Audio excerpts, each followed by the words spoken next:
Yo, what is up, guys? Joker bringing you another video. This time it's going to be going over my new player experience in Throne and Liberty, Amazon's new MMORPG.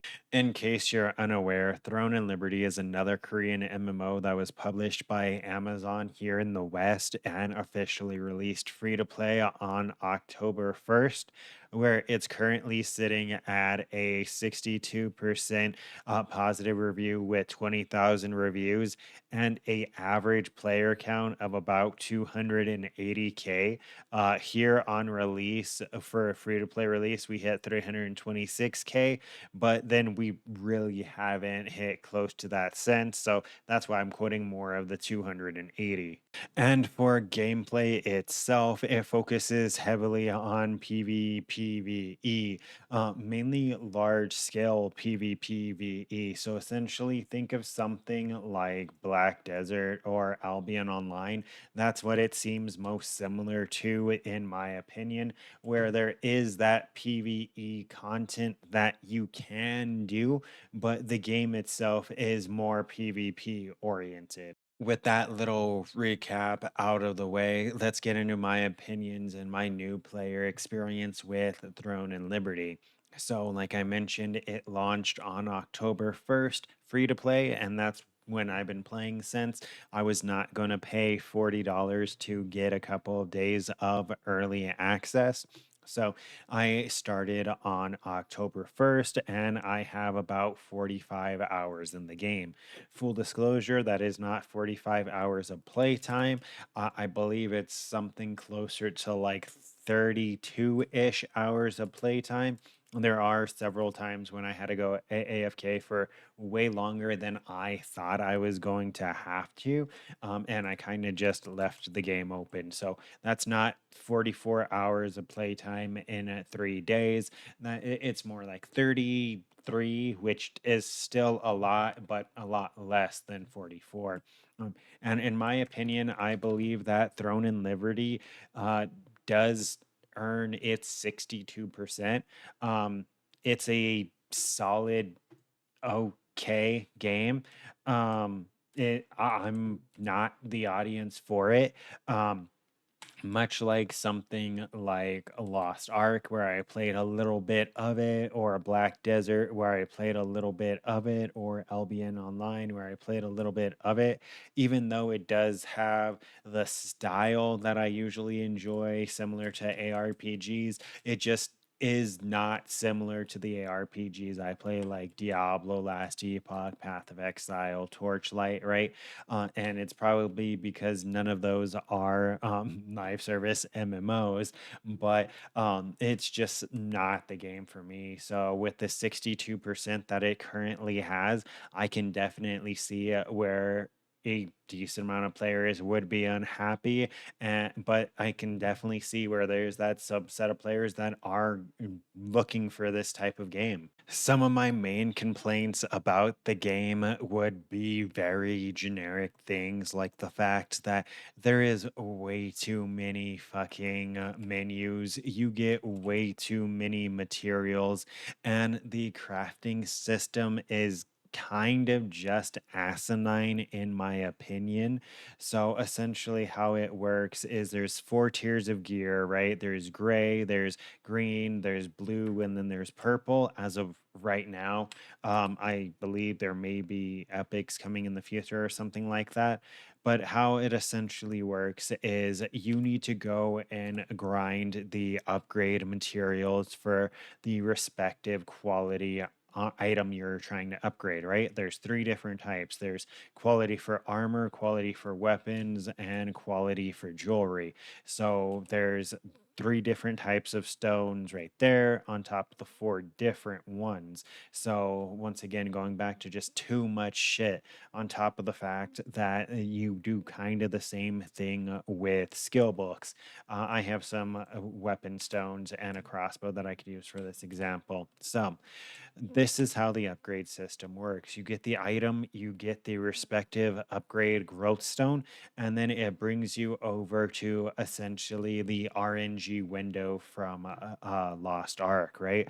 Where you don't have a deterministic way of upgrading your gear. It's a slot machine. You pay one growth stone for a spin and see how much EXP you get towards the next level.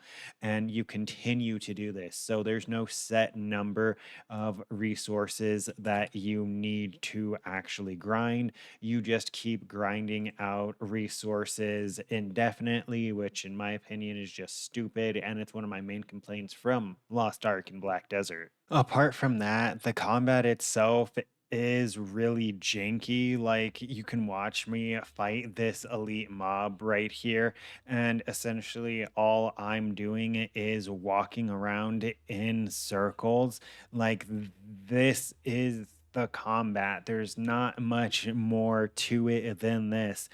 There are a couple of bosses that have a couple of mechanics, but they're very fucking basic mechanics, right? And those are the co-op dungeon bosses that have those mechanics where it's essentially don't stand in the lava. Uh, I'm not joking. Like, that's the type of mechanic. Like, the tank has to eat the fireball. Like, those are the types of mechanics in the boss fights. So it's not like they have these amazing boss fights. Hence why I was saying that you can do PvE, but it seems like it must be very PvP oriented, because what I'm doing to this elite mob is essentially what you can do against every mob.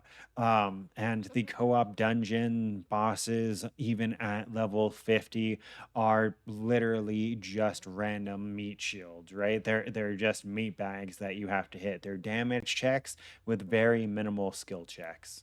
And the third thing that I'm really going to bring up as a complaint is time gated progression.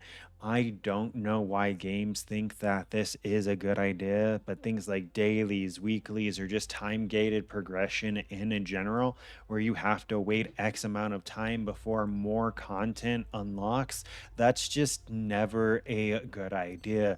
I get that you're trying to slow down the pace of the players, but in a game like this that is already pay to win, that's not really something that you can do effectively.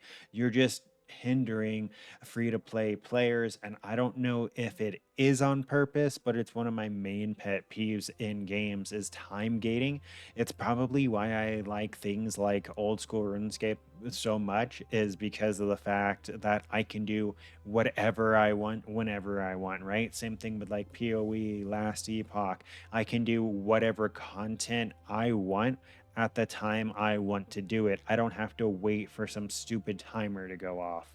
And moving away from the negative and into the positive, that is going to be our stat system and our skill system. So, coming from Path of Exile, I enjoy a lot of build diversity, right? I like to be able to make stupid choices and weird, niche builds that actually end up working just with the tools that the game gives me, right? And Throne and Liberty does a decent job of that. It gives you an ability of having a decent amount of build diversity. So first up, we have your attributes. Every time you gain a level, you're going to get an attribute point, and the attributes are essentially the primary attributes in most RPGs, right? You got things like strength, dex, and wisdom. So this is going to be your mana regen, and CDR. Dexterity is your dodge and your crit, and strength is your defenses, health, and health regen. And then you have perception, which is your accuracy and CC time, right? As well as buff increase time as well, which was an interesting stat. And then you have your weapon system, where there is 7 weapons, and how you gain skills in Throne and Liberty is based off of your 2 weapons. So there is 7 weapons, right? A dagger, sword, greatsword, longbow, crossbow, staff, wand, and you choose 2 of these weapons. Every weapon has 12 active skills and 7 passives.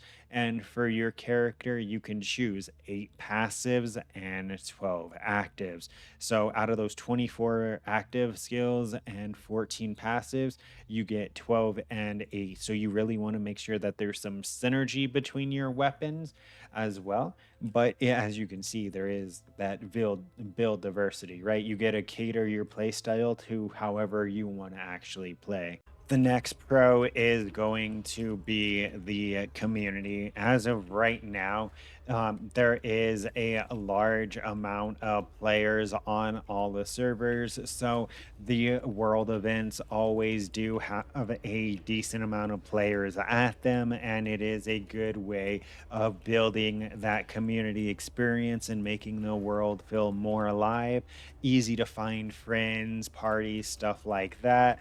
Right now, we're just waiting for a world boss to spawn.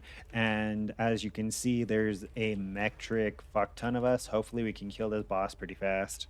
And my last pro is going to be the Morph, Amatory, and Guardians. I'm going to be bundling these all into one because it's essentially the concept that I enjoy, right? Oh, cool. Voice crack, going through puberty still, I guess. The Guardians are pretty much an ultimate ability, but you can collect the different ultimates, right? They all do something different. Then you have the Amatori, which are essentially little pets that will go out on missions for you and gather some resources, giving you some grindability and getting these little Pokemon like things, right? And then same thing with the morphs. You get to go ahead and just unlock a bunch of transmogs. I'm a fan of these transmogs in games where you get like the special skins or anything like that. I mean, come on, who can say that they don't want to be a fucking rock-headed terror bird, right? But yeah, those are pretty much my 3 pros and 3 cons from my new player experience. But yeah, that's pretty much the end of my new player experience in Throne in Liberty.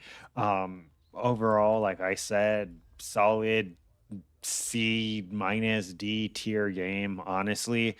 It doesn't do anything better than like Black Desert or Lost Ark or Albion. Like, if I wanted to play this style of game, I'd probably play one of those. The only thing that this has over them, like I mentioned, is the community's been super nice so far, but give it time. I'm sure it'll get back to the average level of the casual MMO, right? But yeah, that's pretty much it. Don't forget to like, comment, and subscribe to stay up to date with this and future content. And until next time, take care.